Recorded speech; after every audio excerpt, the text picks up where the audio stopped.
Eh bien, salut à tous et à toutes, c'est Goldgood, et aujourd'hui, on se retrouve sur Concept Theory 6. Selon moi, ce serait ma dernière concept théorie, la 5e. Quoi de bon de se contredire quand on parle de la contradiction fictionnelle elle-même? C'est parti. En fait, je vais être assez rapide et bref sur ce qu'est un retcon.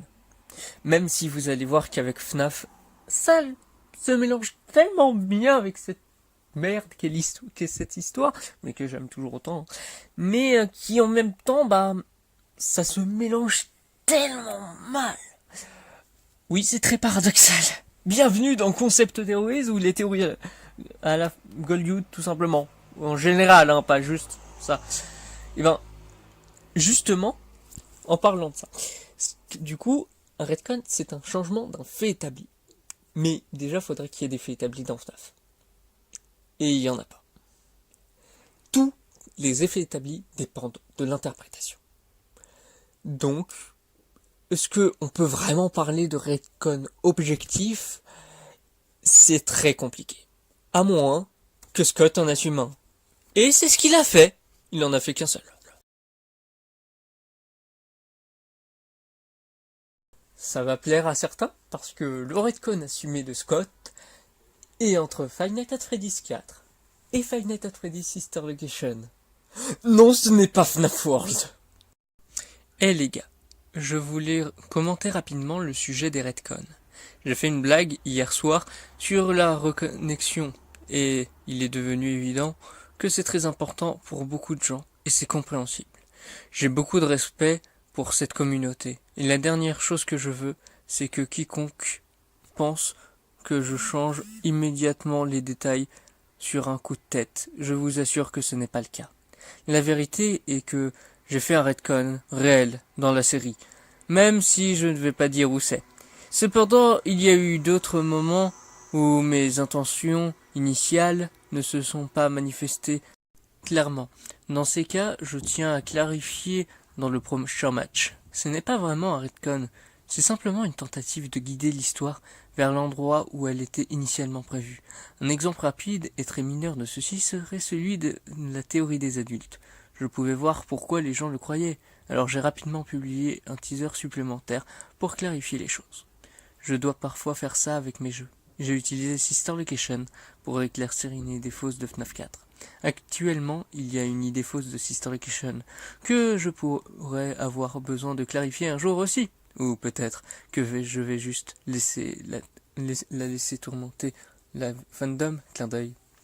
Donc, s'il y a vraiment que l'histoire a développé de nouveaux détails au fil du temps qui n'ont peut-être pas planifié depuis le début, cela ne signifie pas que les pièces ne s'emboîtent pas dans leur ensemble.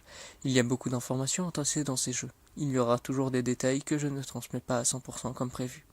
J'essaye d'éclaircir ces points, mais je ne peux rétablir certains, je ne rétablis certainement pas les choses à volonté. J'ai plus de respect pour la communauté que cela. Sur une note différente, est-ce que mon visage a été photographié sur un écureuil bloutissant contre Draco? Qui a créé cette abomination? Edith.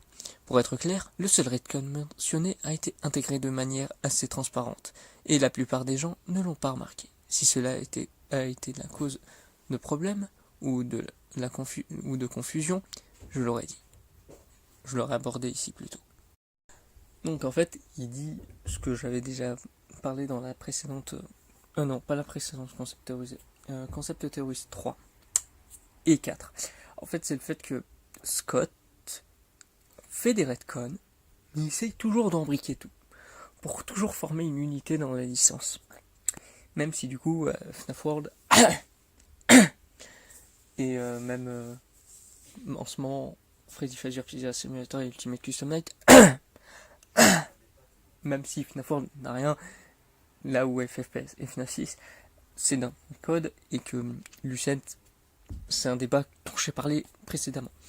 Dans la précédente Concept Theories, ça c'est vrai. Mais du coup, là où ça gêne, en fait, c'est que, même par grande mauvaise foi, ce que je peux dire, c'est que le seul retcon assumé n'est pas nommé. Ce qui est très dérangeant. même s'il dit avoir plus de respect pour la communauté, en fait ce que ça fait c'est que ça embrouille plus les choses. Et ce qui embrouille encore beaucoup plus les choses dans la compréhension de l'histoire et dans l'ensemble de la licence, c'est ce que je vais voir dans le 3e et normalement dernier chapitre, pour vraiment avoir abordé ce que c'était, le seul retcon assumé, et maintenant ce qui gêne énormément les retcons dans la licence en elle-même. Donc à tout de suite.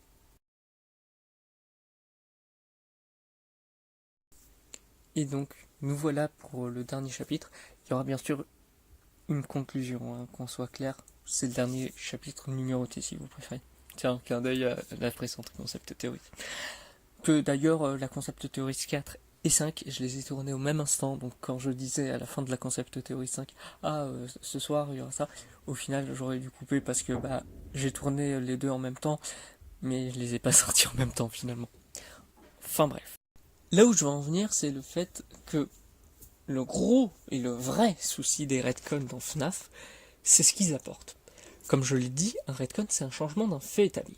Mais ce que j'ai également démontré depuis le début de cette série, et même de toutes mes émissions théoriques sur FNAF, comme par exemple la théorie à la Golden sur FNAF 1, le non-lore de FNAF 1, c'est que c'est même pas un lore, mais il se contredit lui-même selon l'interprétation qu'on en donne. Et à chaque fois je montre ça, et c'est pas pour rien. C'est parce qu'en fait, selon ton interprétation, l'histoire de FNAF change. Et elle change terriblement, mais à un point très fort. Et donc, qu'est-ce que ça fait ? Préparez-vous, parce que ça va faire un gros casse-tête. Attention, préparez-vous pour que votre cerveau soit retourné, même si je pense qu'au fur et à mesure, vous devez commencer à avoir l'habitude avec moi. Le souci, c'est que si vous avez une interprétation différente que quelqu'un avec vos arguments, qui sont possibles avec ce que Scott a permis avec les opus, les livres et tout ce que vous voulez, ça dépend de comment vous gérez le lore, et justement, si par exemple il dit un truc dans un jeu ou sur Reddit, comme avec le retcon assumé du chapitre 2 que je vous ai montré, au final ça fait que pour vous c'est un retcon, mais pas pour certaines autres personnes. Imaginons le débat dont j'ai parlé dans le premier Decrypted Character. Oui, je regroupe vraiment tous les... Je fais comme Scott, j'unifie toutes mes théories et je fais des retcons. C'est drôle, voilà, je représente ce que j'apprends. Donc, le truc, c'est que, imaginons ce débat du coup de Mike Bite Victim ou Mike Big Bro. Imaginons pour les gens qui sont vraiment, c'est Mike Bite Victim. Comme l'était quelqu'un. Je pense que... Ouais. Voilà, je pense que vous voyez de qui je parle. Il était 100% sur l'idée que c'était Mike Victim. Ok. Peu de temps après, Scott, par exemple, avec Mike Big Bro, est confirmé par Five Nights at Freddy's Fright 4, Step Closer. Imaginons, c'est complètement une idée qui va selon les personnes. Pour certaines personnes, cette histoire, Step Closer, la nouvelle, cette fois-ci, là, ce coup-ci, pour eux, elle montre qu'en fait c'était Mike Big Bro qui était vrai. Et du coup, c'est un retcon. Mais pas pour les personnes qui pensaient que c'était Mike Big Bro depuis le début. Et donc pour eux, ce n'est pas un retcon. Donc, qu'est-ce qui est un retcon dans FNAF ? Je suis déçu de finir sur ça, mais ça dépend de l'interprétation de chacun. Oui, encore une fois, c'est incroyable, n'est-ce pas ?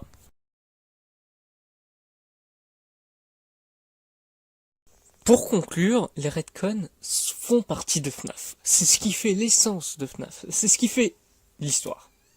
Ça en crée le côté hyper bordélique qui n'a aucun sens et incompréhensible pour quelqu'un qui veut commencer lore ou autre.